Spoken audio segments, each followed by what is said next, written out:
मंचासीन अधिकारी के पीछे जस्ट मेरे दाएं आज के कार्यक्रम के विशिष्ट अतिथि श्रीमान B.R. दिवाकर जी। श्रीमान दिवाकर जी उत्तर प्रदेश सरकार से डिप्टी कमिश्नर रिटायर्ड हैं कॉमर्शियल टैक्स से और अपने डेल्टा 2 में रहते हैं। उनके साथ ही बैठे हुए डॉक्टर मानस कुमार मिश्रा जी, जिस संस्थान में हमारा कार्यक्रम में इसके निदेशक भी हैं। डॉक्टर मानस कुमार का जन्म 1974 में बहरामपुर उड़ीसा में हुआ था। डॉक्टर मिश्रा संस्थान जीएल बजाज के निदेशक हैं विगत 1 वर्ष से। उससे पहले भी कई अपना जीएलए में जो अपना मथुरा है वहाँ पे निदेशक का दायित्व निभाया है। वो हमारे कार्यक्रमों में समय समय पर समय देते रहते हैं। पंक्ति में सबसे लास्ट में श्रीमान नौरंग जी अपना गौतम बुद्ध जिले के माननीय सह जिला संचालक है और बीटा 2 में वैसा का निवास है। आज के कार्यक्रम के मुख्य वक्ता श्रीमान तपन जी बचपन से ही स्वयंसेवक रहे हैं। होटल मैनेजमेंट और एमबीए की पढ़ाई के बाद ओबराय होटल ग्रुप्स में मुंबई में कार्य किया। 1993 से में प्रचारक निकले। विभिन्न दायित्वों पर रहते हुए 1999 से 2 वर्षों तक सह सरकारवाजी शिशात्री जी के निजी सचिव रहे हैं। हरियाणा हिमाचल में विभिन्न दायित्वों पर कार्य करने के बाद 4 वर्ष विश्व हिंदू परिषद के संगठन मंत्री दिनेश जी के निजी सचिव। 2016 से विद्या भारती के प्रांत संगठन मंत्री रहे हैं। वर्तमान में सितंबर 2022 से क्षेत्र कार्यकारिणी सदस्य एवं अभिलेखागार प्रमुख का दायित्व है। भाई साहब का केंद्र मेरठ शंकर आश्रम है। मैं कार्यक्रम आगे बढ़े जो अपने मंचासीन अतिथि हैं उनके सम्मान के लिए श्रीमान सुरेंद्र जी को बुलाऊंगा कि आए और आज के हमारे मुख्य वक्ता श्रीमान तपन जी का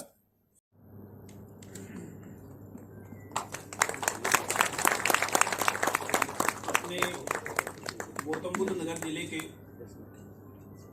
सह संपर्क प्रमुख श्रीमान रविनाथ जी आए और कार्यक्रम के अध्यक्ष डॉक्टर मानस कुमार मिश्रा जी का सम्मान करेंगे।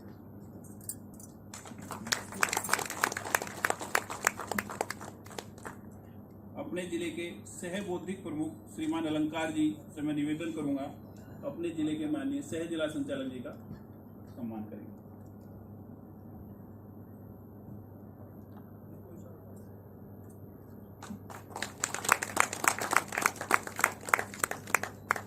भाई साहब सुरेंद्र जी से मैं पुनः आग्रह करूंगा कि आए और कार्यक्रम के विशिष्ट अतिथि श्रीमान B.R. दिवाकर जी का सम्मान करें।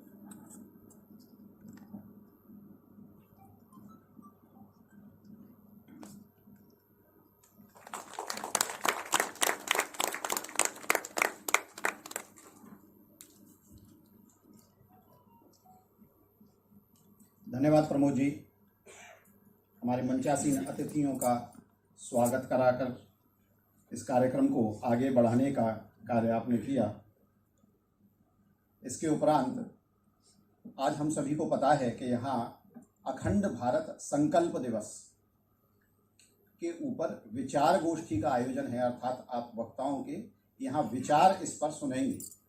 अखंड भारत क्या, क्यों, कैसे, क्योंकि सामान्यतः समाज में यदि देखें तो इस प्रकार की कोई कल्पना सामान्य जनों के मस्तिष्क में नहीं आती कि ऐसा हो कैसे सकता है। इस प्रकार की कल्पना ही नहीं है और मंच से आपको ये सभी इसी बारे में विचार सुनने को मिलेंगे और आपकी अपेक्षाएं संतुष्ट होंगी, ऐसा मेरा विचार है। परिचय के उपरांत आप मंच से परिचित हो चुके हैं। अपने कार्यक्रम के विशिष्ट अतिथि श्रीमान डॉक्टर B.R.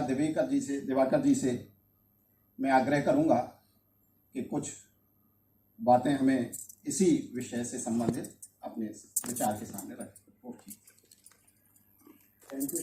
और इस विमर्श के युद्ध को हमको समझना पड़ेगा और भारत के ऊपर जो आक्रमण हुए उन लोगों की सोच प्रवृत्ति क्या थी उसको समझना पड़ेगा।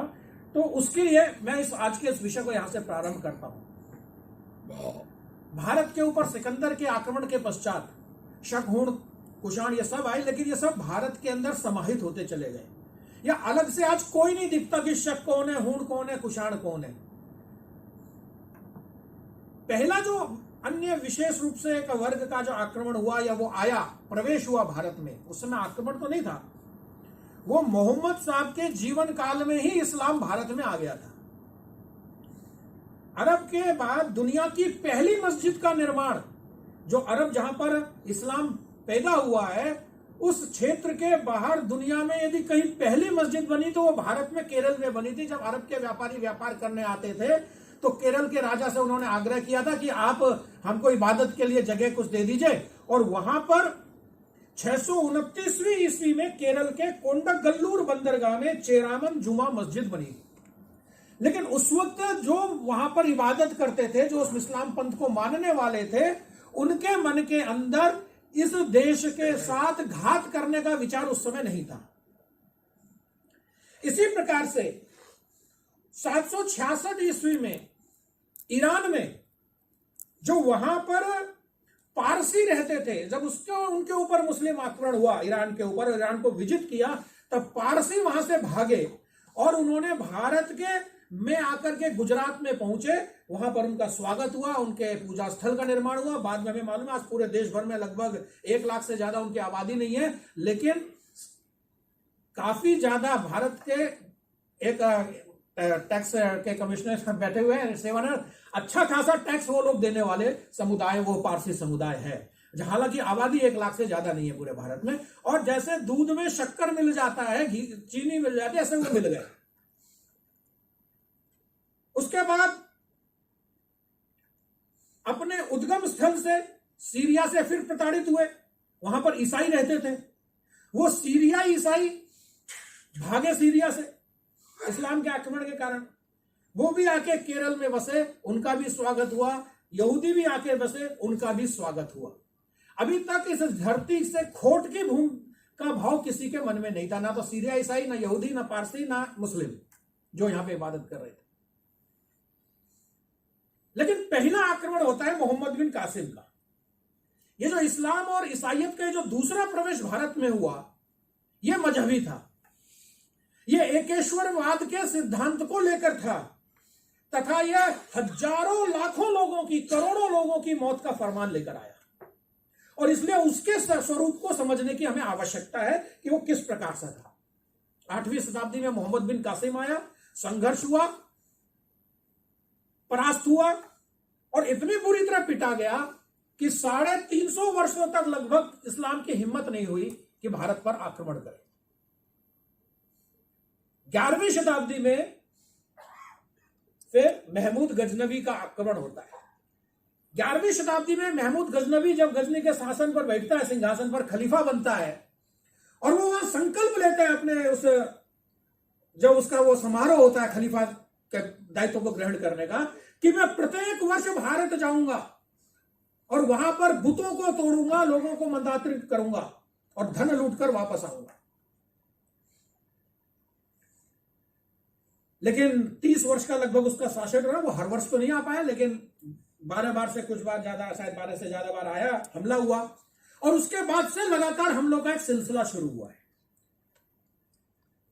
जिसका मकसद यहां इस्लाम का प्रचार करना था, केवल लूट नहीं था, बुतों को तोड़ना था, बुत शिकनों की हत्या करना था। लेकिन इसको भी ध्यान रखने की जरूरत है कि इस्लाम भारत को छोड़ करके पूरे विश्व में जिस देश में गया, वहां पर 4-5 वर्षों के अंदर ही उसने पूरे के पूरे उस देश पर अपना कब्जा जमा लिया और वहां की मूल संस्कृति को नष्ट करके वो वहां काबिज हुआ। यूरोप के अंदर स्पेन के ऊपर आक्रमण हुआ था। स्पेन को पूरा उन्होंने 3 ऑप्शन दिए थे, या तो इस्लाम में परिवर्तित हो जाओ, या स्पेन छोड़ के भाग जाओ, या मृत्यु को प्राप्त हो। बाद में जब स्पेन में ईसाई आक्रमण दोबारा हुआ, ईसाइयों ने किया अन्य देशों की सहायता से, और वहां पे स्पेन को विजित किया, तब उन्होंने भी यही 3 ऑप्शन उनके सामने रखे थे। लेकिन वो 3-4 साल के 5 साल के इतिहास है, ज्यादा पुराना नहीं है ये जो इस्लाम ने विजय प्राप्त की स्पेन। अफ्रीका के देशों में यही हुआ। यूरोप के अंदर आज घुस रहे, और देखते देखते हमारी आंखों के सामने 3-4-5 वर्षों में वो इस स्थिति में पहुंच गए, वो वहां विमर्श सेट कर रहे।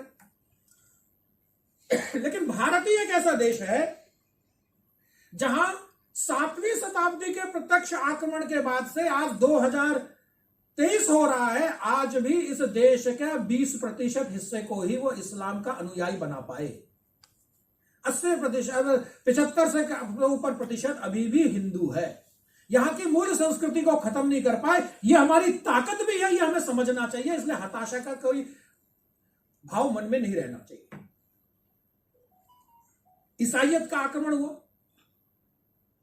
सीरिया ईसाई जो आए थे वो सीरिया अपने ईसाई मत के परंपराओं का पालन करते हैं, उसमें भी लचीलापन ले आए थे और भारतीय संस्कृति से थोड़ा वो मिलना शुरू हो गए थे। उनके अंदर भारतीय संस्कृति के कुछ गुण आने शुरू हो गए थे। लेकिन जब ईसाइयत का आक्रमण हुआ, विशेष रूप से 16वीं शताब्दी में पुर्तगाली आक्रमण हुआ,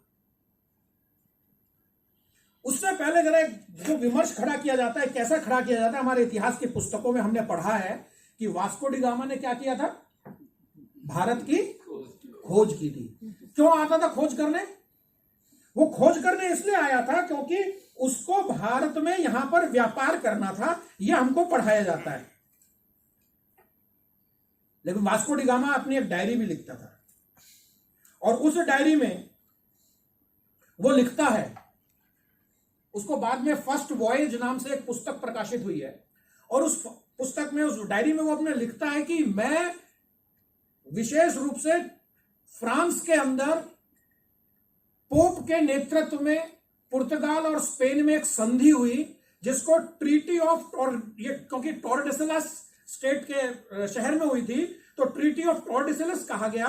ये स्पेन और पुर्तगाल के बीच में पोप ने कराया था, और वो भारत को मतांतरित करने जा रहे थे क्योंकि भारतीय संस्कृति विश्वव्यापी हो रखी थी, इसलिए भारत को ईसाई बनाना है। इसलिए स्पेन को कहा गया कि तुम पश्चिम की ओर से जाओ भारत के पास, इंडिया को, क्योंकि वो इंडस सिविलाइजेशन बोलते थे, वो भारत नहीं बोलते थे, वो सिंधु नदी को इंडस बोलते थे, और इससे उन्होंने वहां पर पुर्तगाली भाषा में वो इंडिया हुआ। तो उन्होंने कहा अब तुम इंडिया की खोज के लिए जा रहे हो, तो स्पेन को कहा कि तुम पश्चिम को जाओ, पुर्तगाल को कहा तुम पूरब के रास्ते जाओ। स्पेन की ओर जो स्पेन की तरफ से जो व्यक्ति गया उसका नाम था कोलंबस, और जब वो किसी एक भूभाग पर पहुंचा तो उसको लगा कि मैं भारत पहुंच गया हूं, इसलिए उसने वहां के लोगों को नाम दिया रेड इंडियंस। लेकिन वहां पर भी उनको उस कल्चर को, क्योंकि उनको मालूम ही नहीं था कि उस अमेरिका महाद्वीप में कोई रहता है, वो कोई महाद्वीप भी है, तो उन्होंने रेड इंडियंस और वहां की मूल संस्कृति को खत्म किया। आप समझिए, जो लोग लाखों की संख्या में, करोड़ों की संख्या में अमेरिका में थे उस वक्त, आज की तारीख में पूरे अमेरिका के अंदर रेड इंडियंस केवल कुछ हजार रह गए। इसी प्रकार ये जब ईसाइयत ऑस्ट्रेलिया पहुंची, न्यूजीलैंड पहुंची, तो वहां के जो ओरिजिनल, जो मूल वहां के संस्कृति को मानने वाले थे, उनकी हत्याएं की गई, ईसाइयत का प्रचार हुआ। जो पुर्तगाल को कहा पूरब की ओर जाओ, तो यह वास्को डी गामा चला था, और वास्को डी गामा यह लिखता है हम मतांतरण करने के लिए, हम लोगों को ईसाई बनाने के लिए, because our aim was evangelization of the India, स्पष्ट लिखता है वो। लेकिन इतिहास में हमें पढ़ाया गया कि वो भारत की खोज के लिए, व्यापार का मार्ग ढूंढने के लिए चला।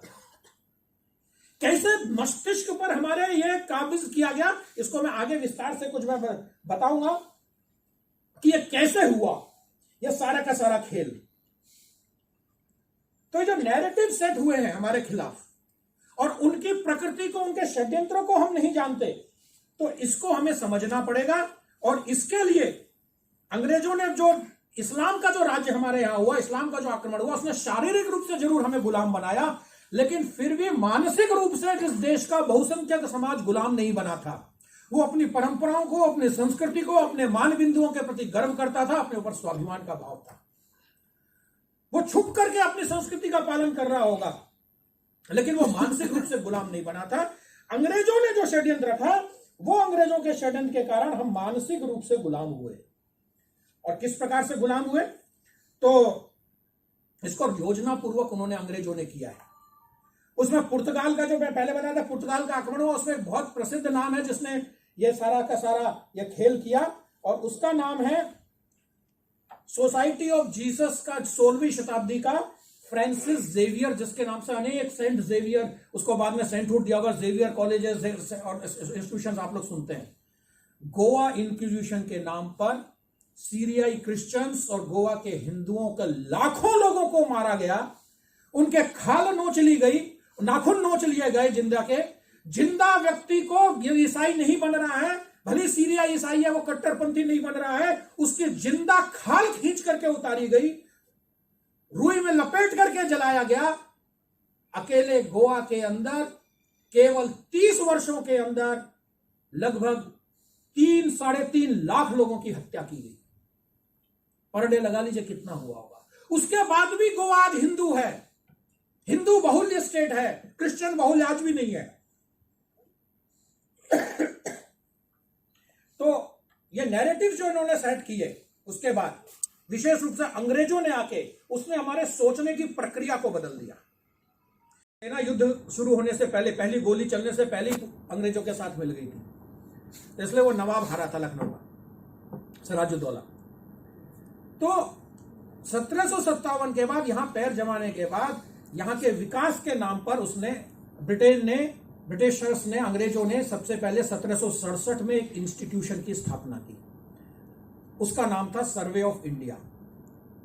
और उसको काम क्या सौंपा कि भारत भूमि का पूरा सर्वे करना है, भाषा के आधार पर, खान पान के आधार पर, पहनावे के आधार पर, उनके खनिज पदार्थों के आधार पर, कृषि के आधार पर, पानी के आधार पर, मौसम के आधार पर, यानी विभिन्न जितने प्रकार से हो सकते हैं पूरे भारत को। देखिए यहां पर वो योजना करके आए पूरा सबको ईसाई बनाएंगे, और जिस भूमि पर आए हैं वो भूमि उनके लिए अपरिचित थी, इसलिए वहां की प्रकृति को समझने के लिए उन्होंने सर्वे ऑफ इंडिया की सबसे पहले इंस्टीट्यूशन की स्थापना की 1767 में। और उसका विभिन्न एंथ्रोपोलॉजिकल हो, चाहे जोलॉजिकल हो, ज्योग्राफिकल हो, लिंग्विस्टिक हो, टोपोग्राफी के हिसाब से हो, उन्होंने सर्वे किया ये सारा का सारा।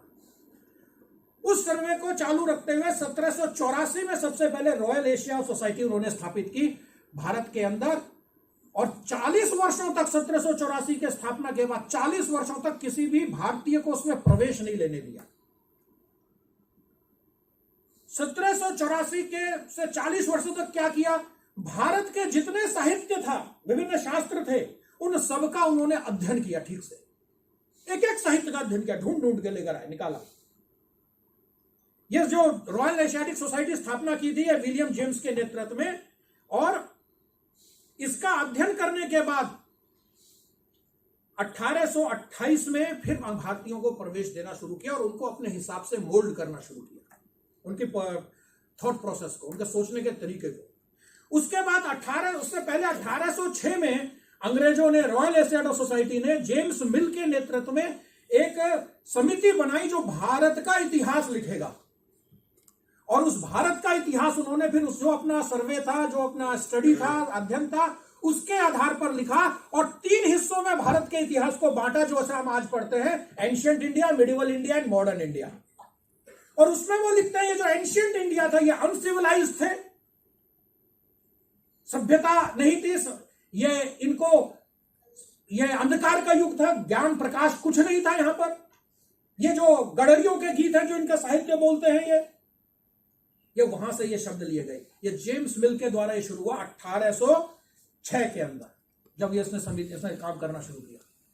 फिर जब मिडिवल इंडिया को लेकर आए, तो मिडिवल इंडिया का जो उन्होंने शुरुआत बताई, वो कब से बताई, जब भारत पर इस्लामी आक्रमण शुरू होता है, और उसको कहा now some light of hope is arrived.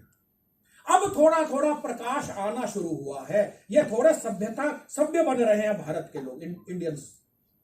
और उसके बाद जब मॉडर्न एरा शुरू होता है, यानी ईसाई जब आते हैं, now it is white man's burden, और अब भारत में प्रकाश का युग है, ज्ञान का युग है। और हम सब ये वो इतिहास पढ़े हैं, और हमारे दिमाग में बैठा दिया गया है कि एंशिएंट इंडिया अंधकार युग, मॉडर्न इंडिया प्रकाश का युग।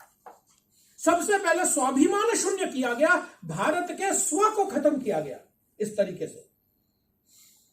इसी विमर्श, ये जो विमर्श का संघर्ष है, ये पिछले 1000 साल से हम लड़ रहे हैं, और इसकी प्रकृति भी नहीं समझते थे वास्तव में। तो ये तो हमारी संस्कृति, हमारे खून में, हमारी मज्जा में बसी हुई है, इसके कारण हम बचे रहे। और थोड़ा बहुत आप ये मान लीजिए कि भगवान की प्रेरणा से जब इस्लाम का आक्रमण चल रहा था तब ये जो भक्ति आंदोलन शुरू हुआ, उस आंदोलन ने, भक्ति आंदोलन के विभिन्न रूपों ने जगह जगह पर हिंदू धर्म को बचा के रखा, नहीं तो सबकी सुन्नत हो गई होती।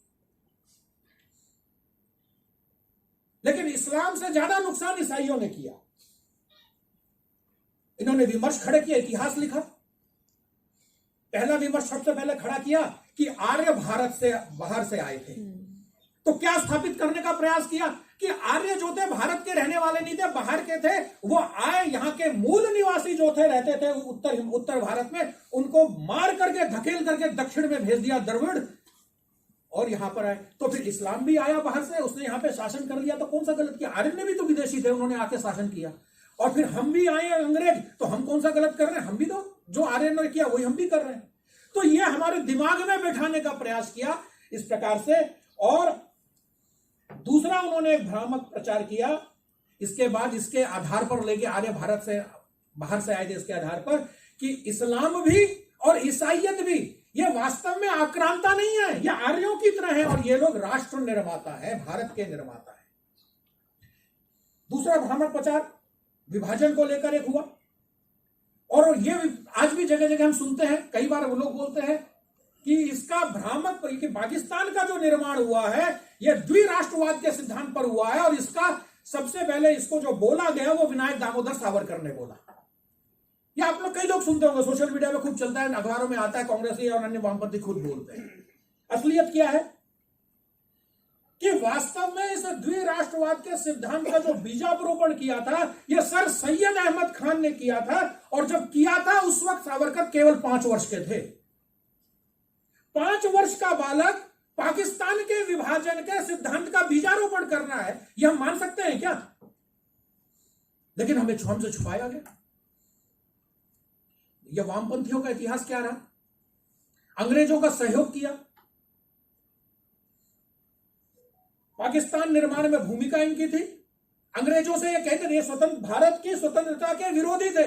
जब अंग्रेजों ने तय कर लिया तो माउंटबेटन से मिले, उन्होंने कहा कि स्वतंत्र नहीं करना, और विभाजन स्वतंत्र नहीं करना है तो भारत का एक विभाजन नहीं होना चाहिए, भारत 17 टुकड़ों में विभाजित होना चाहिए। ये कम्युनिस्ट पार्टी का ऑफ इंडिया का घोषित प्रस्ताव है, 17 टुकड़ों में भारत का विभाजन होना चाहिए। देशभक्तों पर प्रश्न चिन्ह लगाते थे। सुभाष चंद्र बोस को तो कार्टून बड़ा प्रसिद्ध है, अखबार में छपा था उस समय, तोजो का कुत्ता कहा था। 1942 में भारत छोड़ो आंदोलन में अंग्रेजों की मुखबिरी की। 1948 में भारतीय सेना के खिलाफ, 48 के अंदर हैदराबाद में को भारत में विलय करने के लिए सरदार पटेल के आदेश से जब भारतीय सेना गई थी, तब मुस्लिम रजाकारों का जो सहयोग किया था वो भारत के कम्युनिस्टों ने किया था हैदराबाद के अंदर। 1962 का चीन युद्ध, 1998 का पोखरण विस्फोट, यानी इन सब का जो इतिहास रहा है वो इतिहास भारत से गद्दारी का रहा है, वामपंथियों का। क्यों रहा है? क्योंकि 1850 के दशक में, देखिए विमर्श कैसे स्थापित हो रहा है। 1850 के दशक में न्यूयॉर्क डेली ट्रिब्यून में कार्ल मार्क्स एक लेख लिखते हैं, एक लेखों की श्रृंखला लिखी है भारत को लेकर। उसमें वो क्या लिखते हैं कि भारतीय संस्कृति व जीवन शैली भारत की दयनीय स्थिति के लिए जिम्मेदार है। भारत में क्रांति तभी संभव है जब यहां की परंपरा, जीवन शैली और संस्कृति को नष्ट कर दिया जाए। अध्यात्म प्रधान देश में साम्यवाद का प्रसार असंभव है। वो कार्ल मार्क्स लिख रहा है जो एक भी रात के लिए, एक भी दिन के लिए कभी भारत नहीं आया था, और उसकी बात को लेकर वामपंथी सारे चले हैं। कम्युनिस्ट पार्टी ऑफ इंडिया की जो स्थापना हुई वो सब इस बात को लेकर चले, और यही उनके विचारों का आधार है आज भी। और इसीलिए जेएनयू में नारे लिखते हैं कि भारत तेरे टुकड़े होंगे, और इसलिए इसको समझना चाहिए। एक और विमर्श स्थापित किया कि अंग्रेजों ने जो सत्ता ली थी वो मुसलमानों के हाथ से ली थी। 1757 में जब पलासी का युद्ध जीता था, उस वक्त सिख का पंजाब में शासन था, राजपूतों का राजस्थान में था, मराठा महाराष्ट्र में काफी हिस्से पर थे, ग्वालियर का था, त्रावणकोर, कोचीन, कश्मीर, पूर्वोत्तर, ये सब हिंदू शासक थे। लेकिन हमें पढ़ाया गया मुसलमानों से लिया, इसलिए भैया मुसलमानों को ही उन्होंने सत्ता हस्तांतरित करनी चाहिए थी। एक ब्रिटिश अधिकारी हुए मैक्स आर्थर मैकुलिफ, कितनी योजना से काम कर रहा था ब्रिटिश, जरा आप इसको समझिए। 1860 के आसपास उसने अधिकृत रूप से बीज बोया हिंदू और सिखों के खिलाफ के खाई को उत्पन्न करने के लिए, बाकायदा सिख बना। पहले भारत का अध्ययन किया, विभिन्न भारत का इतिहास लिखा, भारत का सर्वे सारा काम पूरा किया, तब शिक्षा के क्षेत्र में घुसे, शिक्षा को बदलने के लिए। मैकॉले का 1835 का वो भाषण प्रसिद्ध है, हम सबको मालूम है कि I have travelled the length and breadth of this country and have not found a single beggar. एक भिखारी नहीं मिला मुझे भारत में। And I don't think that we could ever rule this country unless and until we change the mindset of the people who are Indians by birth but English by culture, by education। 1837 में 12 अक्टूबर 1836 को अपने पिता को पत्र लिखते हैं Macaulay कि यदि हमारी शिक्षा नीति सफल होती है तो 30 वर्षों के अंदर बंगाल का जो अभिजात वर्ग है, एलाइट वर्ग है, उसमें एक भी मूर्ति पूजक नहीं बचेगा। बहुत स्पष्ट उनका लक्ष्य था, बहुत स्पष्ट था उनका लक्ष्य, एक भी मूर्ति पूजक नहीं बचेगा। हम ही इसे गलतफहमी में, नैरेटिव्स की गलतफहमी में रहे कि वो हमें एजुकेशन दे रहे थे। वो हमें एजुकेशन नहीं दे रहे थे, वो हमारी संस्कृति को खत्म कर रहे थे। और कांग्रेस ने आजादी के पहले भी और आजादी के बाद भी अपने राजनीतिक समझौते के तहत सरकार के वैचारिक विमर्श को आगे बढ़ाने का काम कम्युनिस्टों को आउटसोर्स कर दिया, उन साम्यवादियों को आउटसोर्स कर दिया जो भारत तेरे टुकड़े होंगे इस विचार को लेकर आगे बढ़ रहे थे। यह भारत का दुर्भाग्य था। और इससे यदि लड़ना है तो हमको हमारा जो नैरेटिव है उसको पहले, हमारा जो पॉजिटिव नैरेटिव है उसको समझना पड़ेगा, भारत के स्व को समझना पड़ेगा। 15 अगस्त 1947 भारत का स्वतंत्रता दिवस नहीं, स्वाधीनता दिवस है, यह समझना पड़ेगा। दोनों में अंतर है। हम केवल स्वाधीन हुए हैं, तंत्र हमारा अभी भी स्वतंत्र नहीं है। अब जाकर अभी कल कुछ दिन पहले वो पार्लियामेंट में अमित शाह जी ने, गृह मंत्री जी ने वो 3 कानून को प्रस्तुत किया है। नहीं तो हम अंग्रेजों के उस समय के बनाए हुए कानूनों पर ही पूरा देश चल रहा था। सारी शिक्षा व्यवस्था स्व नहीं विदेशी आधारित है, सारी टैक्सेशन प्रणाली स्व नहीं विदेशी आधारित है। और इसलिए सही अर्थों में यदि हमें स्वतंत्र होना है तो हमारी शिक्षा व्यवस्था, हमारी जुडिशियल सिस्टम, इन सबको बदलना पड़ेगा। मुझे स्मरण है जब कोठारी कमीशन, जो शिक्षा आयोग हुआ था कोठारी जी के नेतृत्व में, उस कोठारी कमीशन का जब उन्होंने वो शिक्षा पॉलिसी जो थी, नीति सरकार को सौंप दी और वापस वो उदयपुर अपने गृह स्थान पर आए, तब उनका एक गोष्ठी हुआ, उनका सम्मान किया गया। उस गोष्ठी में उनके वक्तव्य के बाद प्रश्नोत्तरी हुआ और एक श्रोता ने पूछा कि what is the basic problem with the Indian education system, Bharat की शिक्षा व्यवस्था का मूल दोष क्या है। और उन्होंने तुरंत उत्तर दिया था, the basic problem with the Indian education is that the center of gravity of the intelligentsia and academia of this country lies in the west। Bharat की शिक्षा व्यवस्था की मूल समस्या यह है कि भारत के शिक्षाविदों, बुद्धिजीवियों का गुरुत्वाकर्षण केंद्र भारत में नहीं, भारत के बाहर विदेश में है। यह था, भारत में स्व का लोप हो रखा था उस वक्त। और इसलिए 15 अगस्त को हम स्वाधीन हुए हैं, स्वतंत्र नहीं हुए। हमारा तंत्र स्वतंत्र स्व का नहीं था।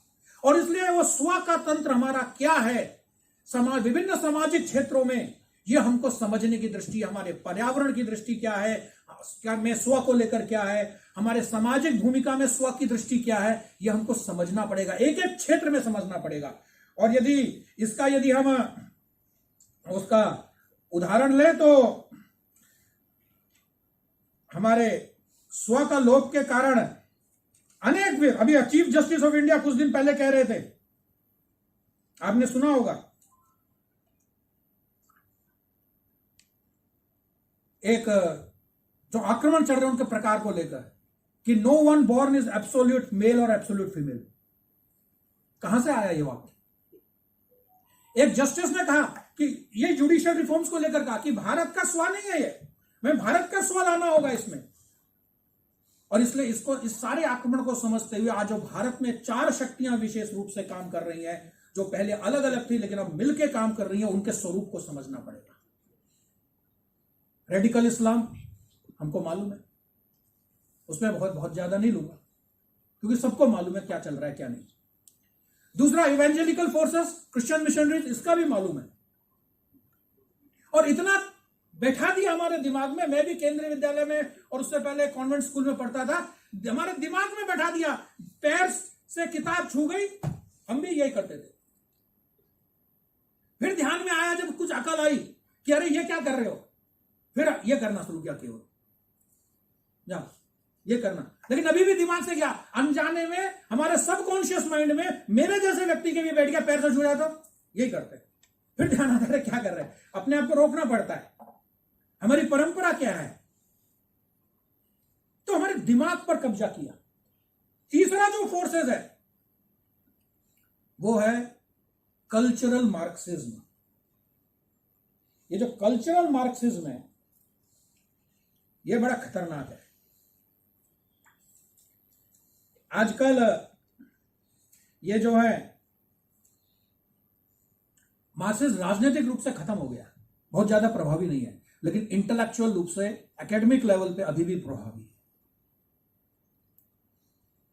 संस्कृति को खत्म करने के लिए जगह जगह एक मूवमेंट उन्होंने शुरू किया, कैंसल द कल्चर। नया शब्द आया है आजकल, नया आक्रमण हुआ, वोकिज्म। मैं अपने आप को लड़की मानता हूं, मैं बोलूंगा हाँ मैं लड़की हूं, हाँ ठीक है, तो मेरी लड़कियों में गिनती होगी। अमेरिका के अंदर आप चले जाइए, जेंडर फ्री टॉयलेट्स हैं आजकल, मेल और फीमेल टॉयलेट्स नहीं है। यहां तो वॉशरूम जाइए बाहर, तो लेडीज और जेंट्स का अलग अलग है, अमेरिका में नहीं है। क्यों? जेंडर फ्री है, कोई कुछ भी मान सकता है। अब क्लास में प्रोफेसर क्लास ले रहा है, एक लड़का को बोले मिस्टर तपन, और तपन खड़े को बोले नहीं, I consider myself a girl, how you dare to call me male, तो वो प्रोफेसर जेल में जाएगा। अभी एक यूरोप के देश में वहां के मिस ब्यूटी कॉन्टेस्ट हुआ था, अपने देश का मिस, वो नीदरलैंड था, मिस नीदरलैंड चुनने के लिए। आपको मालूम है कौन चुना गया? जो चुना गया वो लड़की नहीं थी, लड़का था। मिस नीदरलैंड चुना है लेकिन लड़के को चुना है। और यही चीफ जस्टिस ऑफ इंडिया ने कहा था कि आई कंसिडर कि nobody is absolute male and absolute female. ये तो सोचने का, वो कैसा सोचता है उसके ऊपर निर्भर करता है। ये वोकिज्म के नए नए प्रकार आ रहे हैं भारत में, भारत की कल्चर को खत्म करने के लिए। कुछ दिनों पहले व्हाट्सएप पे आपने बहुत एक वीडियो देखा था वायरल, एक लड़की जो थी दिल्ली मेट्रो में ट्रेवल कर रही थी, अंडरगारमेंट्स के जैसे वस्त्र पे, आई एम फ्री कि मैं कुछ भी पहनूं, वीडियो वायरल हुआ है। और अच्छे अच्छे घर में, अभी दिल्ली के हमारे कार्यकर्ता है, उनके घरों बड़े फोन आया, भाई मैंने ऐसे फोन किया, भाई साहब कैसे हैं, बड़े दुखी से, क्या हुआ, बोला नहीं आप मिलेंगे तो बताऊंगा। जब मिला तो 1 महीने बाद मेरा दिल्ली जाना, मिला तो पता चला उनकी लड़की लेस्बियन निकली है, उनके सामने समस्या है, LGBTQ एक समस्या खड़ी हो रही है, हमारे घर के अंदर पहुंच रहा है। जैसे अमेरिका में ब्लैक लाइव्स मैटर ये शुरू हुआ था, ऐसे भारत में शेड्यूल्ड कास्ट लाइव्स मैटर आंदोलन शुरू चल रहे हैं। मैं किसी को भी किस करूं, कौन होते हो रोकने वाले? वो वैलेंटाइन डे में किसी ने कुछ विरोध कहीं किया होगा तो झंडे वाला RSS ऑफिस जो है उसके सामने जाके वो JNU के लड़के लड़कियां किस कर रहे हैं आपस में, फ्री किस है प्रदर्शन। ये क्या है? कैंसल द कल्चर मूवमेंट, संस्कृति को खत्म करो। उनका सिद्धांत है संस्कृति खत्म करने का तरीका क्या है, मोडस ऑपरेंडी, उस संस्कृति के विरोध में खड़े होने वाले 1-2 लोगों को प्रश्न खड़े करने के लिए खड़े कर दो। धीरे धीरे प्रश्नों का वो विभ्रम पैदा हो जाएगा, तब आपको क्रांति करने के लिए सफलता मिलेगी। जब तक विभ्रम पैदा नहीं होता तब तक क्रांति नहीं हो सकती। और इसलिए इन लोगों ने शोध के ऊपर काम करना शुरू किया। 1992 के अंदर एक शोध शुरू हुए, JNU के अंदर हुआ, जामिया मिलिया यूनिवर्सिटी में हुआ, ये जादवपुर यूनिवर्सिटी में हुआ, हैदराबाद उस्मानिया यूनिवर्सिटी में हुआ। किस बात पे हुआ? क्या था टॉपिक? शंबूक वध। आप कहते हैं राम पुरुषोत्तम थे, कैसे हो गए? सुग्रीव को अपना मित्र बनाया और बाली की पत्नी को सुग्रीव ने ले लिया और राम ने कुछ नहीं बोला, तो ये पुरुषोत्तम कैसे हो गए? एक महिला सुपर्णखा का अपमान कर दिया राम ने, ये पुरुषोत्तम कैसे हो गए? प्रश्न खड़े किए जा रहे। पीएचडी थीसिस हैं इनके इन विषयों पर। 1992 के अंदर जामिया मिलिया यूनिवर्सिटी में जाना हुआ, वहां पर एक शोध ग्रंथ देखा, how RSS is promoting communalism to Saraswati Shishu Mandir. और उसका उदाहरण क्या दिया कि गणित का प्रश्न था कि आप तीर्थ यात्रा पर निकले हैं और काशी से मथुरा जाना है, इस गति से आपकी गाड़ी चल रही है, इतने किलोमीटर की दूरी है, तो कितने घंटे में पहुंचेंगे? बोले वाई काशी एंड वृंदावन? ये कम्युनलिज्म नहीं तो और क्या है? प्रश्न खड़े किए। ये थीसिस है इसको, ये पूरी। अभी 4 वर्ष पहले अलीगढ़ यूनिवर्सिटी में एक पीएचडी हुई कि RSS the biggest hindrance in the women empowerment, महिला सशक्तिकरण का सबसे बड़ा अवरोधक आरएसएस है। पीएचडी हो रही है। हमको समझना पड़ेगा, इन सभी विमर्शों को स्थापित करने के लिए वो एकेडमिक धरातल तैयार करते हैं, उसके बाद उस एकेडमिक धरातल को अपने इकोसिस्टम के द्वारा प्रचारित करते हैं। और इसलिए अमर अकबर एंथोनी में एंथोनी जो है वो हमें दिखाया जाता है कि वो बेचारा अनाथ लड़का, वो फादर उसको पालता है, तो फादर बहुत अच्छा है। 786 का बिल्ला लिए घूमता है, वो 786 उसको बचाता है। हिचकी एक पिक्चर आती है रानी मुखर्जी की, उसको हिचकी आती थी लेकिन पढ़ाती बहुत अच्छा थी। 18 स्कूलों में इंटरव्यू देती है, वो हिंदू स्कूल थे लेकिन उसका हिचकी के कारण उसके नौकरी पे सेलेक्ट नहीं किया जाता। फिर 19वीं बार वो एक कॉन्वेंट स्कूल में जाती है, क्रिश्चियन स्कूल में, और वहां उसका सिलेक्शन हो जाता है। आपके मन में बैठाया जा रहा है। पूरे विश्व के अंदर एक नैरेटिव स्थापित किया गया है कि अमेरिकन मॉडल जो है ये विकास का मॉडल है। इस्लाम जो है it's a religion of peace, शांति का धर्म है। Christianity it's a religion of service. इन तीनों लोगों ने जितनी हत्याएं की है आप कल्पना नहीं कर सकते, करोड़ों लोगों को इस विश्व के अंदर मारा है इन लोगों ने। और Hinduism, this is the religion of Brahmanical patriarchy. ब्राह्मणवादी और पितृसत्तात्मक है ये हिंदुइज्म। और चौथा जो फोर्सेस है, चौथा जो शक्ति है, 3 हो गई, रेडिकल इस्लाम, इवेंजेलिकल फोर्सेस, कल्चरल मार्क्सिस्ट, और चौथी जो है वो नया स्वरूप आया है ग्लोबल मार्केट फोर्सेस का। 1997 के अंदर स्विट्जरलैंड के जिनेवा में एक कॉन्फ्रेंस हुई थी, सेमिनार हुआ था, वर्कशॉप। भारत में काम कर रही सभी मल्टीनेशनल कंपनीज के सीईओज और डायरेक्टर्स थे। क्या विषय था कि हम किसी भी देश में कोई भी हम मल्टीनेशनल कंपनी बड़ी बड़ी गई, हमने 1 साल में 2 साल में वहां के 90% 80% मार्केट पे कब्जा कर लिया। हम पिछले 5 साल से भारत में काम कर रहे हैं, केवल भारत के 2% मार्केट पे कब्जा कर पाए। कारण क्या है? तो कहा गया, जो निकला निष्कर्ष उनका, कि भारत की संयुक्त परिवार व्यवस्था और उधार की जिंदगी नहीं जीते, क्रेडिट कार्ड वाला सिस्टम नहीं था। कुछ चीज खराब हो गई तो उसको रिपेयर करा लेते थे, इस मानसिक यूज एंड थ्रो वाले लोग नहीं थे। इसलिए दोनों चीजों को नष्ट करना है। एक्शन प्लान बने। आज आप कार में कोई चीज खराब हो जाए तो कार की सर्विसिंग को पार्ट अकेला आता है कि भाई साहब पूरा पैक आता है? उसको महंगा करते जा रहे हैं कि नया खरीदना ज्यादा आसान है, सस्ता लगता है रिपेयर कराने के बदले। उन्होंने निर्णय लिया, भारत के फिल्मी पटकथाओं को लिखने वाले लेखक, कहानियों को लिखने वाले फिल्मों की या टीवी सीरियल्स के, इनके लेखकों को खरीदो। जो खरीदने को तैयार नहीं है बिकने को, उनको इससे इंडस्ट्री से बाहर करो। गुलशन कुमार की हत्या होती है। गुलशन ने, क्या नाम है उसका, टी सीरीज का, गुलशन कुमारी। पहले 1997 से पहले इस देश के अंदर रामायण, महाभारत, हम लोग, सर्कस जैसे सीरियल आया करते थे। बाद में सास भी कभी बहू थी, घर घर की कहानी आनी शुरू हो गई। हमारे घर में पहुंच गया संस्कृति पे आक्रमण। हम तो नौकरी पर हैं, व्यापार पर हैं, घर में हमारी माँ बहन बेटी देख रही है, पता नहीं किसका संबंध किससे हो रहा है।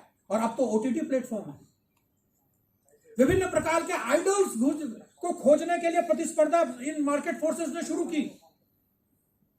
अभी कुछ दिन पहले एक प्रतियोगिता थी, छोटे बच्चों की प्रतियोगिता थी। किस प्रकार का प्रश्न पूछा जा रहा था? ध्यान है किसी को? वो पूछता है, जो एंकर था उस 7 वर्ष के बालक से, कि तुम्हारी पापा अपने मम्मी को प्यार कैसे करते हैं? बोलता है किस करते हैं। बोला कैसे किस करते हैं? बोला होठ से होठ लगाए करते हैं। फिर मां जो है, मम्मी जो है, उनके पैंट उतारती है। ये बच्चा बोल रहा है, वो 7 साल का, उस लाइव टीवी शो में। और हम देख रहे हैं, हम बड़े खुश हो रहे हैं, माँ बाप हंस रहे थे, वहां भी दर्शक हंस रहे थे, और जो एंकर का वो जो ग्रुप बैठा था वो भी हंस रहा था। Cancel the culture, global market forces, evangelical forces और रेडिकल इस्लाम कैसे मिले? कुछ साल पहले एक घटना घटी भीमा कोरेगांव में, मुंबई महाराष्ट्र के अंदर। भीमा कोरेगांव में पहले अंग्रेजों के समय में युद्ध हुआ था, वहां पर अंग्रेज सेना का और पेशवाओं का, मराठा का। उस युद्ध में अंग्रेज जीते थे। अंग्रेजों की सेना में अधिकांश जो थे महार जाति के थे, जो वहां पे शेड्यूल कास्ट हैं। तो उन्होंने इसको महार वर्सेस मराठा करने के लिए वहां पर उन्होंने एक विजय स्तंभ बनाया। वहां पर हर साल उसकी यात्रा निकालनी शुरू की। शायद 2018-19 की घटना है ये। वो यात्रा निकलनी थी, कम्युनिस्ट फोर्सेस घुसे, साम्यवादी रेडिकल इस्लाम घुसा, ग्लोबल मार्केट फोर्सेस ने पैसा लगाया। जब वो यात्रा निकली, तांडव शुरू हुआ, रास्ते में कुछ इस्लाम को मानने वाले मतावलंबियों के द्वारा रास्ते में संभाजी महाराज की समाधि पड़ती है। उस समाधि को तोड़ा। समाधि को तोड़ते ही जाति के द्वेष पर बैठा हुआ वो समाज वहां का, वो भड़क गया। पुलिस की एफआईआर रिपोर्ट पढ़नी चाहिए। बाद में एनआईए के पास आया, एनआईए की पढ़नी चाहिए। उसने लिखा है अपने रिपोर्ट में कि जब तहकीकात करते चले गए, अंदर गहराई में उतरते चले गए, तो ध्यान में आया इन सबके पीछे वो अर्बन नक्सल्स थे। उन लोगों के ईमेल्स मिले हैं, कैसे किसको पैसा मिला, कैसे किसने कहां पे क्या बोला, किसको क्या आदेश दिया, वो सारा रिकॉर्ड ईमेल से, उसको डिजिटल रिकॉर्ड उन्होंने, सरकार ने प्राप्त किया है, पुलिस ने प्राप्त किया है। वो जेल में है, वो नवाल खा। उसको छुड़ाने के लिए सुप्रीम कोर्ट में महंगे से महंगे वकील खड़े होते हैं। आईबी की रिपोर्ट है 2020 की, अप्रैल 2014 अप्रैल की।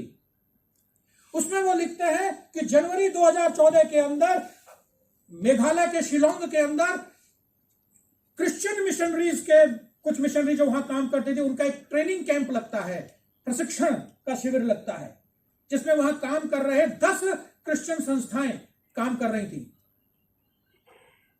उनका विषय क्या था? जी मैपिंग ऑफ वेरियस इंस्टॉलेशंस की ट्रेनिंग दी गई। वेरियस ऑयल फील्ड्स, डिफेंस के फील्ड्स, स्टेशंस, उसका जी मैपिंग करना।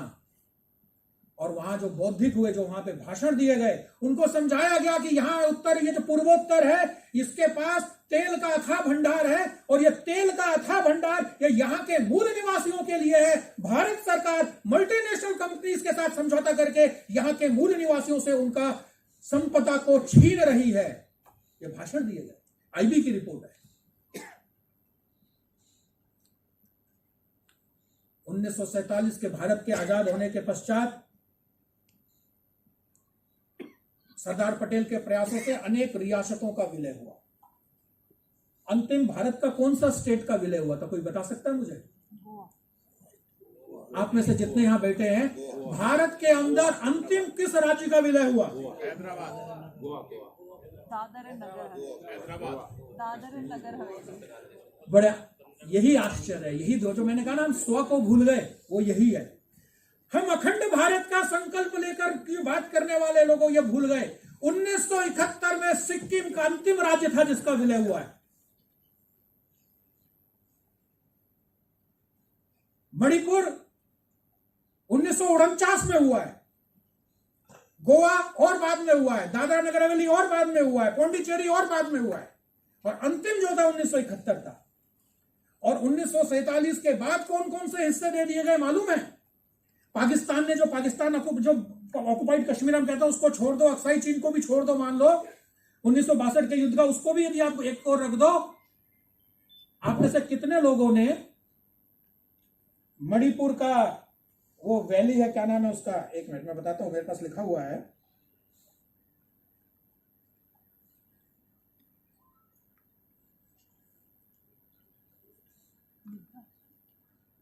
कबाओ वैली, कितनों ने नाम सुना है?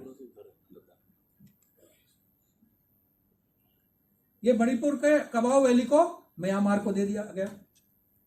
एक कोको आइलैंड था, मेजर सुदर्शन जी बैठे, कोको आइलैंड तो जानते होंगे, अंडमान निकोबार के उत्तर में था, म्यांमार के, और एक बहुत ही स्ट्रेटेजिकली लोकेटेड उस पे था।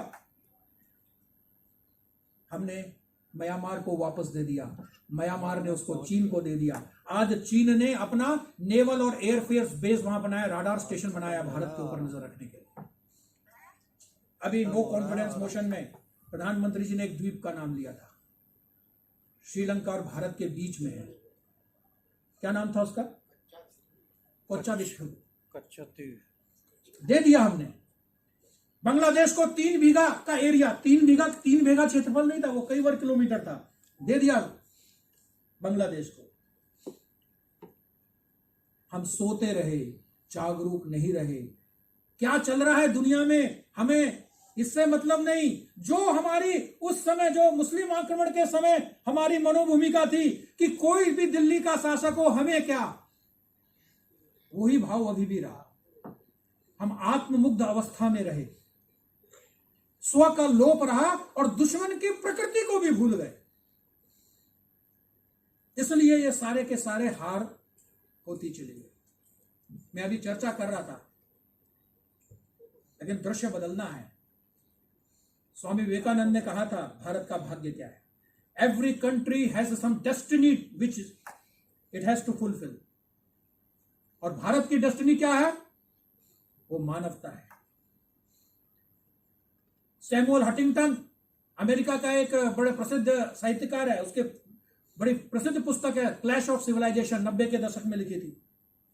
उसके अंत में वो लिखता है उसमें, उस पुस्तक में, कि India should become the world super power, not for herself but for the sake of the humanity and the world to live in peace and tranquility, because this is the only country which can teach how to live in harmony with so many diversities. Bharat को विश्व गुरु बनना चाहिए, अपने लिए नहीं, पूरे विश्व की शांति, सुख, समृद्धि के लिए, मानवता के लिए, क्योंकि यही एकमात्र देश है पूरे विश्व में जो विविधताओं के बीच में समन्वय रख करके कैसे जिया जा सकता है, यह सिखाता है। और मैं भी बाहर बैठ के चर्चा कर रहा था, 2014 16 मई क्या था, क्या हुआ था 2014 के लोकसभा चुनाव का परिणाम आया था।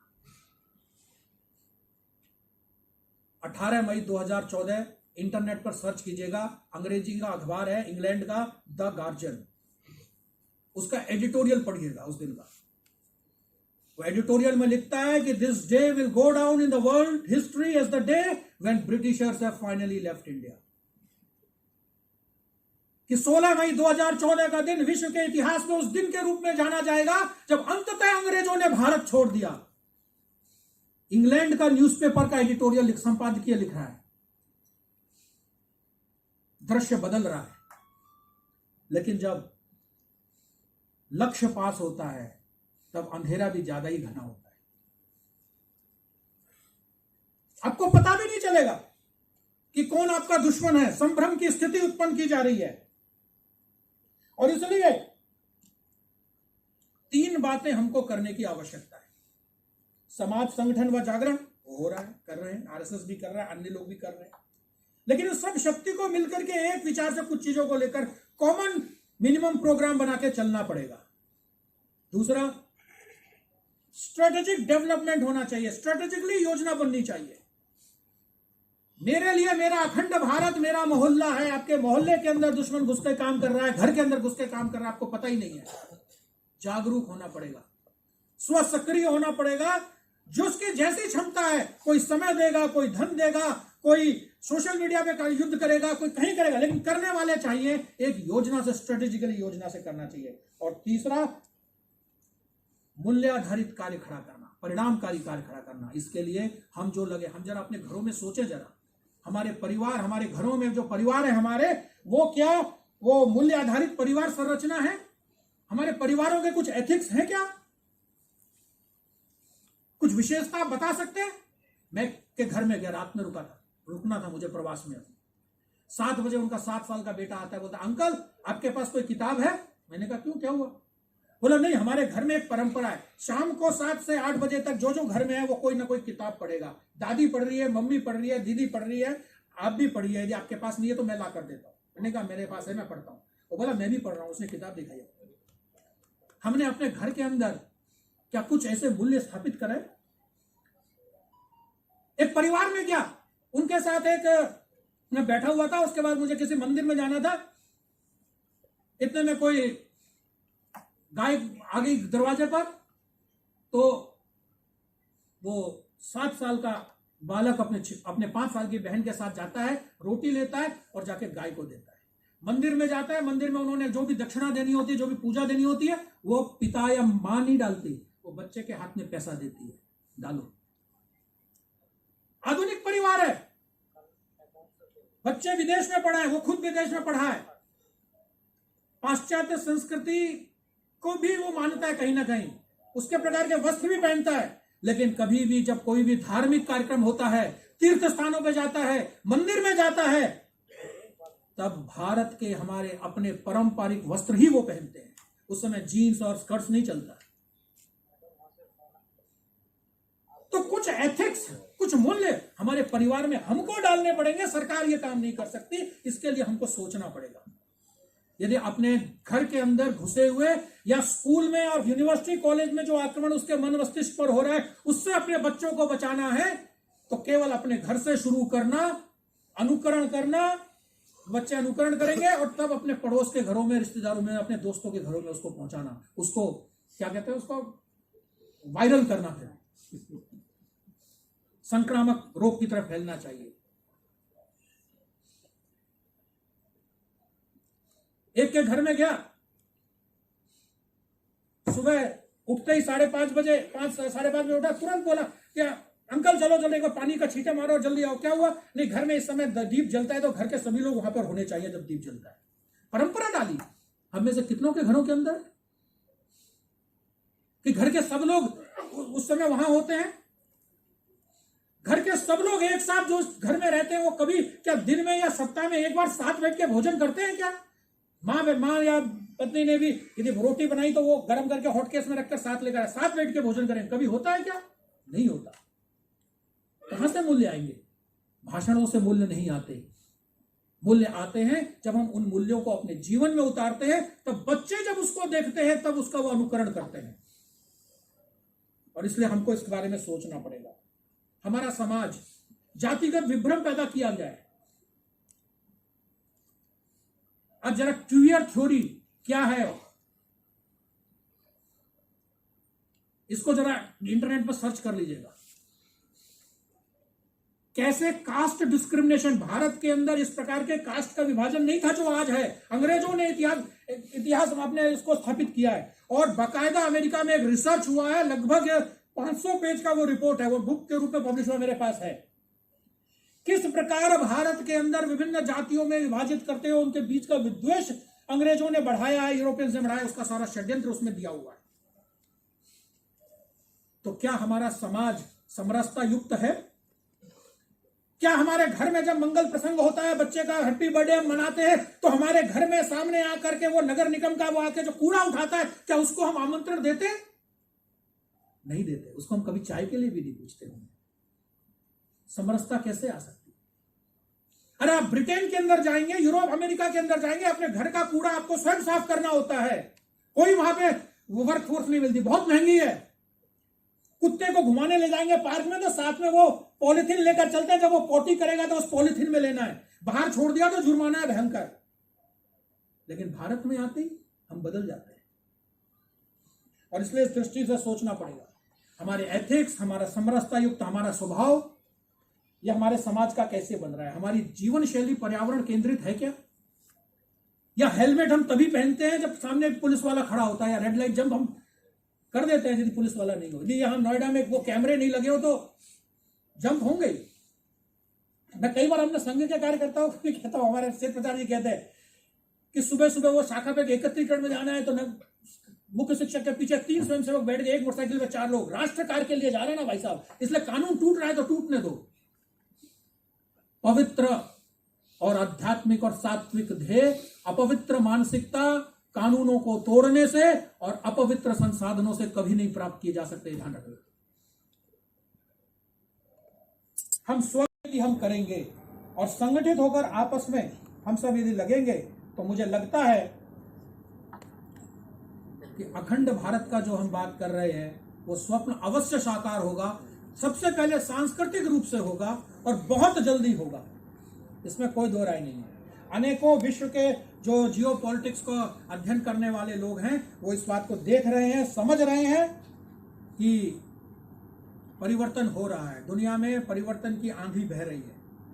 आज हमें भी महसूस हो रहा है, पहले विश्वास नहीं होता था लेकिन आज विश्वास हो रहा है कि हाँ, कदम तो सही ओर जा रहे हैं, लेकिन इसको और तेज गति से जाने की आवश्यकता है और अपने बीच में दुश्मन के द्वारा स्थापित किए गए काल नेमियों से बचने की भी आवश्यकता है। अनेक काल नेमी हैं जो कट्टर भारतीय, कट्टर हिंदू बनकर आपसे ज्यादा कट्टर बनकर हमारे बीच बैठे हैं। हमें लगता है बहुत अच्छा, हम भी सोशल मीडिया पे उनको फॉलो करते हैं, लेकिन वास्तव में वो काल नेमी है। इसलिए उनके सही स्वरूप को पहचानना, दुश्मन के आक्रमण के, हर आक्रमण के सही स्वरूप को पहचानने की आज आवश्यकता है। अंत में केवल मैं इतना ही कहूंगा कि शुद्ध हृदय की प्याली में जीवन दीप निष्कंप जलाकर कोटि कोटि पग बढ़े जा रहे, तिल तिल जीवन दीप गलाकर, जब तक ध्येय ना पूरा होगा तब तक पग की गति न रुकेगी। आज कहे चाहे जो दुनिया, कल को झुके बिना न रहेगी। बहुत बहुत धन्यवाद। जय हिंद।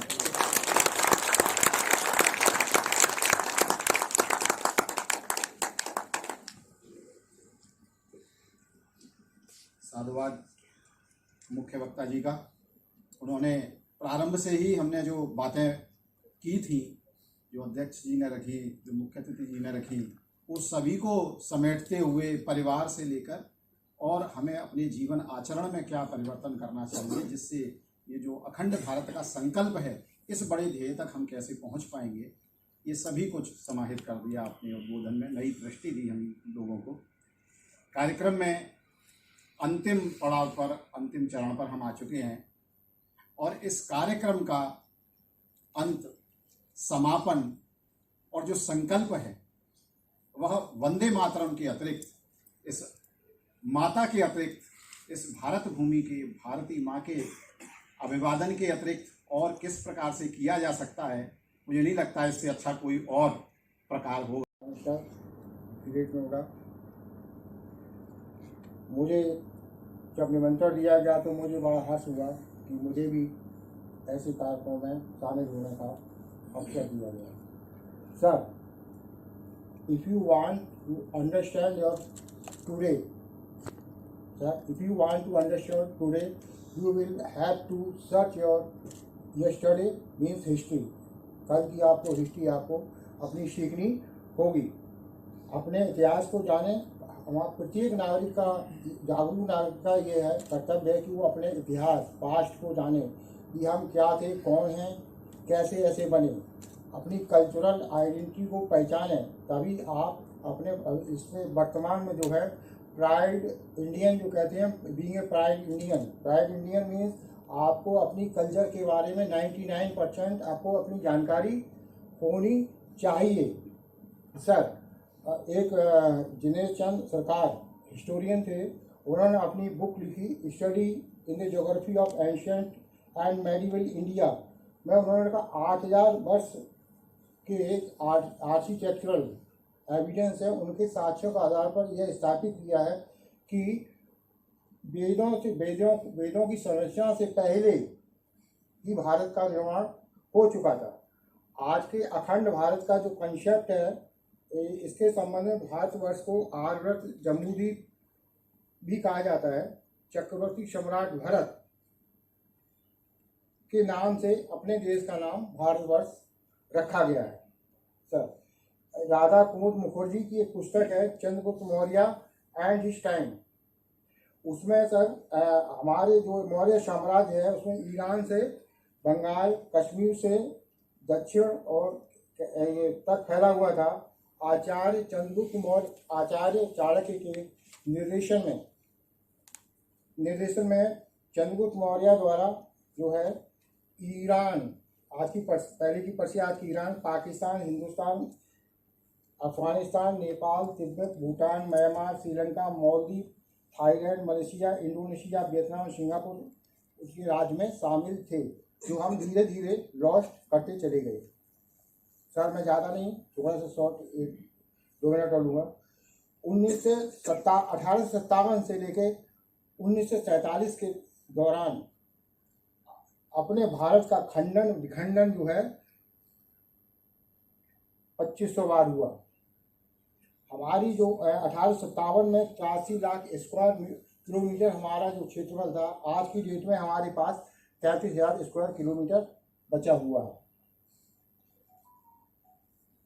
अखंड भारत का कंसेप्ट कहाँ से आया?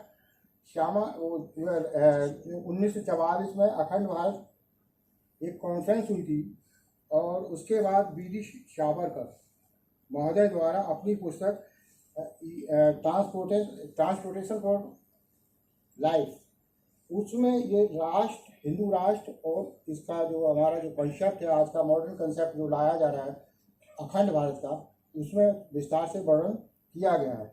मॉडर्न कंसेप्ट में क्या है? आज के भारत में जो आपका जो फ्लैग आया है सैफ्रॉन, ये अखंड भारत का सैफ्रॉन है, ये फ्लैग है आपका। इसमें जो हमारा है अखंड भारत में जो है मैप में है अफगानिस्तान उपगढ़स्थान, उपगढ़स्थान माना गया है। काबुल को कुवानगर, मुल्तान को मूल स्थान, तिब्बत को त्रिविक्रम, श्रीलंका को सिंगलदीप, म्यांमार को ब्रह्मदेश, थाईलैंड श्याम देश आज इसमें शामिल किया, अखंड भारत में शामिल किए गए हैं। पार्लियामेंट के मूरल में इसका विकसित लगाए गए हैं, मैप लगाया गया। उस पर कुछ हमारे यहाँ के जो सेकुलरिस्ट मॉर्बिड इंटेलेक्चुअल्स हैं, उन्होंने बड़ा इसका अपोज किया। पाकिस्तान और नेपाल ने भी अपोज किया कि ये हमारे जो, तो उनको बताना पड़ा ये हमारी पुरानी पॉलिटिकल मैप नहीं है, ये हमारा कल्चरल मैप है। इसके संबंध में तब उनको जाके हमको इसकी वो देनी पड़ी, खंडन करना पड़ा।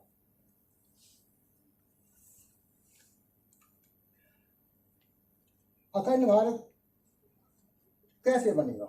सॉल्यूशन क्या है? क्या इसमें एक दिक्कत है, हिंदू माइंडेड स्टेट 2 हैं, नेपाल और भूटान, ये हिंदू माइंडेड स्टेट है, इनको परसुएट किया जाएगा तो मिल सकते हैं।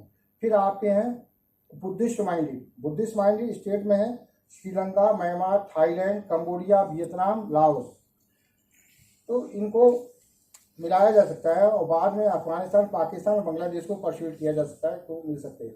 क्वेश्चन है कि बर्लिन की दीवार गिर सकती है, सोवियत यूनियन बन सकती है और यूरोपीय यूनियन बन सकती है, तो हम भी प्रयास करेंगे तो कुछ तो रिजल्ट आएगा। और कहा तो ये अभी कोई रोड मैप नहीं है, होगा तो अंदरूनी होगा, पता नहीं, लेकिन ये कहा कि इसके रास्ते में अखंड भारत के निर्माण में जो भी बाधा आएगी उसको अलग कर दिया जाएगा, हटा दिया या समाधान खोज लिया जाएगा। अंत में मैं ये कहूँगा कि हम सभी को यूथ स्तर पर, गली मोहल्ला लेवल पर री इंटीग्रेशन के लिए प्रयास करने चाहिए। इन्हीं शब्दों के साथ मैं अपनी वाणी को विराम देता हूँ। थैंक यू, धन्यवाद। मुझे गेस्ट एपिडेंस के रूप में उपस्थित होने का आदेश दिया कि मैं बहुत आभारी हूँ। Thank you sir. इस कार्यक्रम में रख सम्यक भूमि का निर्माण कर दिया है विचारों का।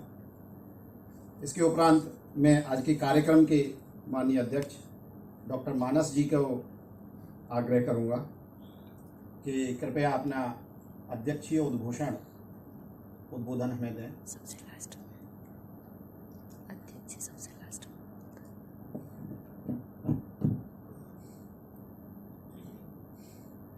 सर्वप्रथम उपस्थित सारे गणमान्य अतिथियों का मैं स्वागत करता हूं जेल बजाज के प्रांगण में। मंचासीन अतिथि और जो सामने भी बैठे हैं उनके भी स्वागत करता हूं। मैं मूलतः हिंदी भाषी नहीं हूं, तो मेरी हिंदी में थोड़ी त्रुटि होगी, उसको कृपया माफ़ कर दीजिएगा, क्योंकि मैं जैसे मास्टर ऑफ सेरेमनी ने बताया मैं उड़ीसा से पला बड़ा हूँ, तो हिंदी भाषी नहीं हूँ। 6ठी 7वीं कक्षा में 50 मार्क का एग्ज़ाम दिया था तो गड़बड़ होगी, है ना, कृपया माफ़ करिएगा। अभी जैसा बोल रहे हैं वैसा ही बोलते रहिए, सबको समझ आ रहा है। बहुत शानदार है। सर आभार। पहले तो ये जितना मतलब सभा का अध्यक्ष, ये सब बहुत बड़ी पदवी है, मैं उसके लायक नहीं हूँ। लेकिन हाँ, ये ज़रूर कहूँगा कि जब मुझे पता चला कि यहाँ पे हम लोग और या उसका संकल्प करने के लिए मौजूद हुए हैं, मुझे बहुत अच्छा लगा, क्योंकि ये बहुत यूनिक और बहुत इम्पॉर्टेंट विषय है। लेकिन जब मैं सोचता हूँ, मुझे लगता है कई चीज़ों में हमारी जो प्रक्रिया है स्वाधीनता के बाद, वो कई जगह थोड़ा बहुत विरोधाभास होता है। तो मुझे माफ़ करिएगा कि हो सकता है मैं कुछ विरोधाभास भी रखूँ इसमें। अगर हम कुछ समय के लिए सोचें कि भारत माता के अलग अलग टुकड़े हुए, कोई पाकिस्तान बन गया, कोई बांग्लादेश बन गया, और पुराने सभ्यता के देखें तो हम लोग तो इस बात पे कोई दो राह नहीं है कि सांस्कृतिक कॉन्टेक्स्ट में हम लोग सब एक जैसे ही बिहेव करते हैं, चाहे वो पाकिस्तान में रहने वाले भारतीय हों या भारत में पाकिस्तान में रहने वाले भारतीय, मतलब मैं पुराने अखंड भारत के हिसाब से कह रहा हूँ, चाहे वो म्यांमार वाले हों, क्योंकि हम लोग पढ़ते थे, रंगून लोग जाते थे, नेपाल हो, भूटान हो, कल्चरली हम सब एक जैसे बिहेव करते हैं। और हमारे चाहे वो गांधार नरेश की बात करें, महाभारत की तक्षशिला की बात करें, ये सारे सब मतलब इस इर्द गिर्द में है, उसमें कोई दरार नहीं है। और अगर किसी भी तरीके से, हालांकि वो बहुत मुश्किल होगी, लेकिन इस मुश्किल को पार करके अगर हम अखंड भारत बना पाएँ तो बहुत गर्व की बात होगी। लेकिन अगर थोड़ी देर के लिए स्वाधीन भारत को भी देख लें तो प्रॉब्लम सिर्फ अखंड भारत के खंड होने पे नहीं है। स्वाधीनता के बाद भी हम लोग आपस में स्टेट डिवाइड करते जा रहे हैं, रिसेंट में भी हम कर रहे हैं। तो जब हम गवर्नेंस के नाम पे हम ये कहते हैं कि उत्तर प्रदेश का भी विभाजन होना है, आंध्र प्रदेश का भी विभाजन होना है, झारखंड एक राज्य अलग से बनेगा, छत्तीसगढ़ अलग बनेगा, तो भारतवर्ष के जितना भी हिस्सा हमारे पास था, उसमें भी अगर हम स्टेट को डिवाइड करते हैं ये सोच के, या ये मुद्दे पे कि गवर्नेंस हमारा बहुत अच्छा होगा, तो जो ऑलरेडी डिवाइड हो चुके हैं और अलग अलग राष्ट्र बन चुके हैं, वो ये गवर्नेंस की दुहाई देंगे और उनका मिलाना बहुत मुश्किल है। मतलब मैं ये कहने की कोशिश कर रहा हूँ कि हमारी सोच धीरे धीरे, आप देखिए पुराने भारत में हम लोग पढ़ते थे, क्योंकि मैं तो उस समय पैदा नहीं हुआ था, लेकिन पुराने भारत में हम पढ़ते थे कि परिवार एकजुट होकर रहते थे। अब हम न्यूक्लियर फैमिली की तरफ जा रहे हैं। फैमिली के अंदर ही लोग कहते हैं this is my life, this is your life. Professionalism के नाम पे हम लोग पर्सनल लेवल पे बहुत कटने लगे हैं। पिताजी भी टोकते हैं कभी, तो कहते हैं पापा आपको पता नहीं है, मतलब तो मैं जानता हूँ। तो और मुझे शिक्षक होने के नाते मुझे ये भी बड़ा अजीब सा लगता है, शायद आप लोगों ने भी गौर किया होगा। आपको मैं बता दूं, इंजीनियरिंग एजुकेशन में हम लोग कंपलसरी एक सब्जेक्ट पढ़ाते हैं, एथिक्स एंड वैल्यूज़। AICTE ने ये कह रखा है आपको पढ़ाना है। आप बताइए, बच्चा ग्रेजुएट होने आया 17-18 साल में, हम उसको बता रहे हैं एथिक्स क्या होता है। स्कूल लेवल पे अगर वो एथिकली करेक्ट नहीं है तो परिपक्व होने के बाद वो कहाँ एथिकली करेक्ट होगा। और इसी मुद्दे पे कि हम एथिक्स एंड मोरल वैल्यूज उसको पढ़ा रहे हैं 18 या 17-18 साल में, इंडिकेट करता है कि कहीं ना कहीं हम छोड़ दिए एथिक्स और वैल्यूज। तो जब इतनी विभाजित हो गए हैं कि परिवार तक विभाजन हो रहा है, उसमें हम लोग भारतवर्ष नहीं अखंड भारत का सोच रखना बहुत बड़ी बात है। लेकिन वो लड़ाई या वो संग्राम मतलब स्वाधीनता संग्राम से भी बड़ी होगी मेरे हिसाब से, और वो अड़चनें बहुत आएंगी। लेकिन हाँ, कहीं से तो शुरुआत होनी चाहिए। तो अगर मैं आप सभी को मतलब कॉन्ग्रेचुलेट करता हूँ, बधाई देता हूँ कि आप इस मुहिम में जहाँ जहाँ भी लोगों ने शुरुआत करी, हम यहाँ पे कोई एक शुरुआत कर रहे हैं, वो एक बहुत अच्छी बात है। और अड़चनें बहुत आएंगी, जैसे मेरे प्रीवियस स्पीकर ने कहा कि सोवियत यूनियन भी मिला लेकिन बाद में टूट भी गया, बर्लिन की वॉल गिरी, अच्छी बात है, बट वो सिर्फ 2 स्टेट के बीच में था। यहाँ पे हम लोग मल्टी स्टेट की बात कर रहे हैं, पाकिस्तान भी है, बांग्लादेश भी है, श्रीलंका भी है, मतलब मोर देन 5-6 कंट्रीज़ की हम बात कर रहे हैं, जो कि बहुत मुश्किल होगी। और मुझे कहीं ना कहीं लगता है जब तक हम समाज में अपने देश के अंदर ये फैब्रिक या ये सोच नहीं ला पाएंगे कि हम लोग इकट्ठे हों, तब तक हम दूसरे स्टेट को मिलाने की बात बहुत बड़ी, मतलब बहुत लंबी है वो। अभी शुरुआत तो घर से ही होनी है। हम लोग परिवार में ही थोड़ी देर पहले हम लोग चाय पे जब बात कर रहे थे तो ये कंसर्न था, और आप लोगों को भी होगा क्योंकि सभी लोग उसी से जूझ रहे हैं। हम शायद उस पीढ़ी में हैं, मैं अपने आप को काउंट करता हूँ, उस पीढ़ी में मैं हूँ जहाँ पे शायद पिताजी को किसी एक बात पे मेरी आवाज़ बढ़ने की स्थिति आए तो मैं खुद को रोकता हूँ, अंकुश लगाता हूँ, क्योंकि मुझे पता है मैं जिस पढ़ाई के माध्यम से आया हूँ कि मैं पिताजी को उनकी उम्र और उनकी पोजीशन को देखते हुए मैं बड़े शब्दों में या बड़े आवाज़ में नहीं बोल सकता, ऊंची आवाज़ में। लेकिन जिस तरह का शैली अभी चल रहा है, मुझे खुद अपने बेटे पे डाउट है कि जब वो 30 का या 35 का होगा या 40 का होगा और मैं 70 का हो चुका हूँगा तो शायद वो लिहाज ना करे। और वो अकेला मैं नहीं सिखा सकता, उसमें समाज पूरा इन्वॉल्व है, उसके दोस्त इन्वॉल्व हैं। तो मैं ये बताने की कोशिश कर रहा हूँ कि हमारी सोसाइटी में ये न्यूक्लियर थॉट प्रोसेस जो आ गया है, इसको हटाना बहुत बड़ा इम्पॉर्टेंट है मुद्दा। और यहाँ से शुरू करते करते हमें अखंड भारत की तरफ चलना है। तो राह बहुत कठिन है, लेकिन हाँ, सोच और लक्ष्य अनडाउटेडली, मतलब बिना कोई दुविधा के मैं कह सकता हूँ बहुत बहुत ऊंचा है। और माँ भारती का ये हम अगर सम्मान कर पाएँ फिर से, अपने जीवन काल में तो थोड़ा मुश्किल लग रहा है, लेकिन अगर कर पाएँ तो कहीं ना कहीं हम सभी को खुद के जीवन पे बहुत धन्य महसूस होगा। इसी सोच के साथ मैं आपसे इजाज़त लेता हूँ। जय भारत, जय हिंद। बहुत बहुत धन्यवाद। क्या है, उस समस्या को गच्छन पे पीलिक हो जाती, जो चींटी है वो एक एक कदम चलते हुए सहस्रों योजन तक जा सकती है, लेकिन वैनती जो गरुण है वो यदि कदम न रखें तो वो योजन तो छोड़िए, वो कुछ मीटर कुछ किलोमीटर की भी दूरी को तय नहीं कर सकते।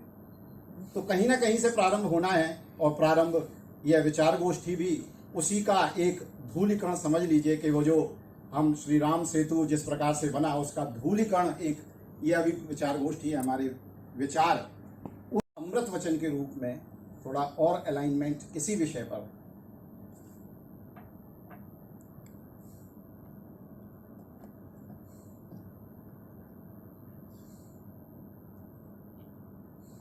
पंडित दीनदयाल उपाध्याय जी लिखते हैं, अखंड भारत के आदर्श की ओर सभी का रुझान होने के बाद भी अनेक लोग इससे अव्यावहारिक मानते हैं। उनकी समझ में नहीं आता कि भारत अखंड कैसे होगा। विभाजन के पूर्व तक पाकिस्तान को भी अव्यावहारिक समझा जाता था, किंतु कुछ लोगों के दृढ़ इच्छा शक्ति एवं आत्मविश्वास ने पाकिस्तान को सत्य सृष्टि में परिणित कर दिया। क्या भारत के 38 करोड़ लोगों की दृढ़ इच्छा शक्ति आज खंडित भारत को एक करने में समर्थ नहीं होगी? अवश्य होगी।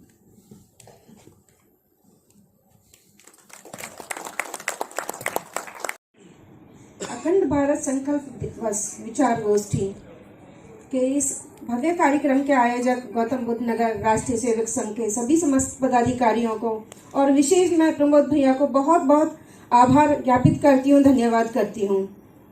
सभागार में उपस्थित सभी विद्वत जन हैं, श्रेष्ठ सुधीजन मनीषियों की गौरवशाली उपस्थिति को प्रणाम करती हूँ। चूंकि कवित्री हूँ, वीर रस की और देश की बात कर रही हूँ, अखंड भारत की बात होने जा रही है। माँ भारती के चरणों में एक छोटा सा अपना लोकगीत समर्पित करने का प्रयास करूंगी, सुनिएगा।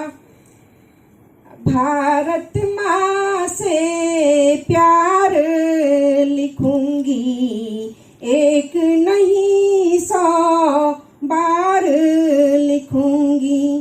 तेरा वैभव अमर रहे माँ, तेरा वैभव अमर रहे माँ, तुझ पर जीवन वार लिखूंगी, तुझ पर जीवन वार लिखूंगी।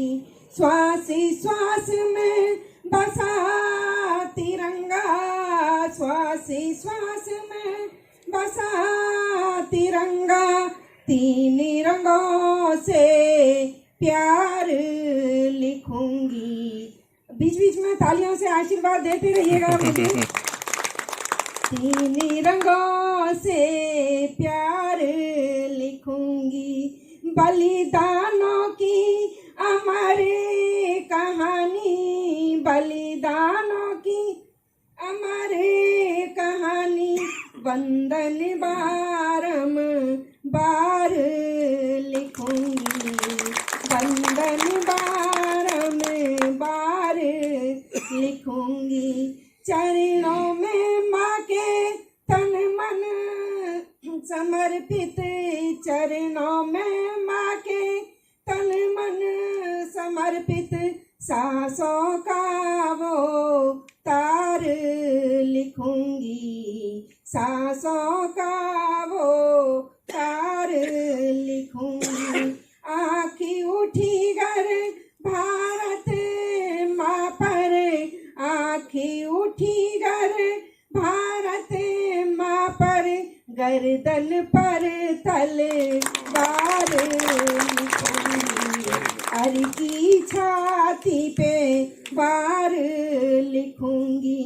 गंगा यमुना माँ सरयू की, गंगा यमुना माँ सरयू की, निर्मल पावन धार लिखूंगी, निर्मल पावन धार लिखूंगी।